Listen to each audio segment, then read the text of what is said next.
যাক, ওসাকা থেকে ঘুরে এলাম। তবে একটা জিনিস হচ্ছে গিয়ে আমি যেহেতু নেটওয়ার্ক অটোমেশন নিয়ে অনেক কাজ করা হয়েছে এবং একটা জিনিস আমি বুঝতে পেরেছি যে নেটওয়ার্ক অটোমেশন পৃথিবীকে চালাচ্ছে এবং এই আজকে ডেটা সেন্টার ম্যানেজমেন্ট বলি অথবা ডি আ নেটওয়ার্কের বা ইনফ্রাস্ট্রাকচার ম্যানেজমেন্ট বা আমি যদি এভাবে বলি যে IP address management, data centre infrastructure management এবং প্রচুর অটোমেশন মানে যেকোনো নেটওয়ার্কের প্রচুর অটোমেশন যদি আমাদেরকে করতে হয়, তাহলে আমাদেরকে অফকোর্স অনেক ধরনের সলিউশন নিয়ে আমাদের চিন্তা করতে হবে। যেটা আসলে আমি আমার আগের বই যে নেটওয়ার্ক এবং আইএসপি অটোমেশন নিয়ে যে বইটা লিখেছি, সেই বইটার একটা বড় পার্ট কিন্তু আমি Ansible নিয়ে কভার করেছি। তবে এটা ঠিক যে এখন মানে আমি যেহেতু ওসাকাতে গিয়েছিলাম একটা বিরাট একটা কনফারেন্স এবং কনফারেন্সে আসলে অনেকের সাথে আলাপ হলো।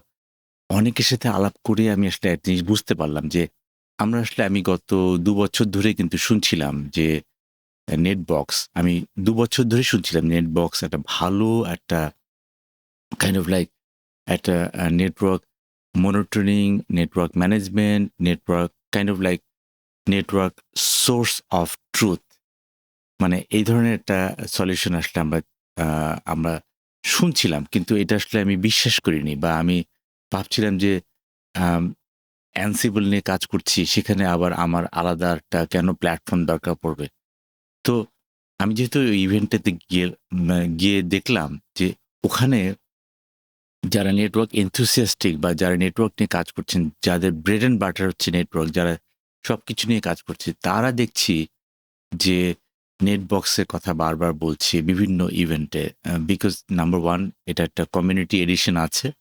নাম্বার 2 হচ্ছে গিয়ে এর মধ্যে এমন কিছু জিনিস আছে যেটা আমাদের লাইফটা মানে এভরিডে লাইফটাকে আমাদের ইজি করবে। তো আমি আসলে যদি আপনাদেরকে দেখাই যে অ্যাকচুয়ালি এই নেটবক্স ল্যাব যেটা হচ্ছে গিয়ে তাদের আমি মনে করি যে কমিউনিটি এডিশন আছে, ক্লাউড এডিশন আছে, এন্টারপ্রাইজ এডিশন আছে।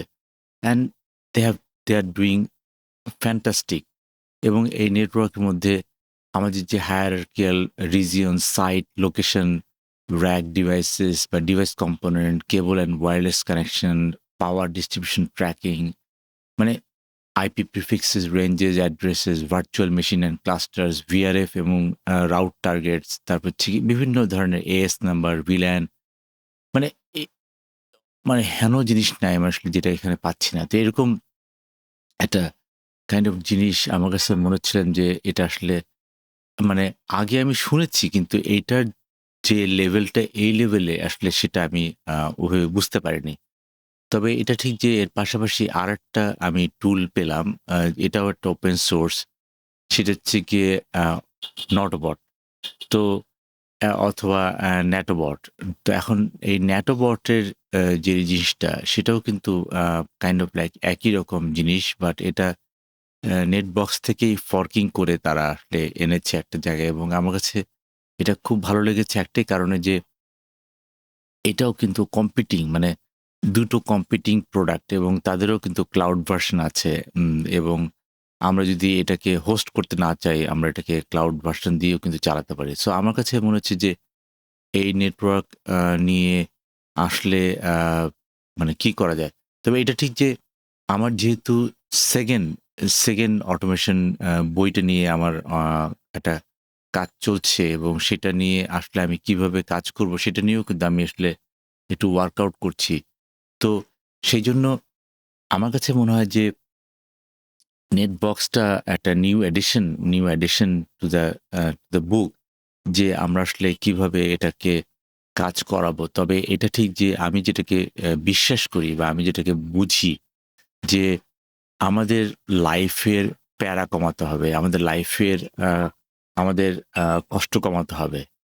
তো আমার মনে হয় যে এটা নিয়ে আমি সামনে আপনাদের সাথে আরো আলাপ করব।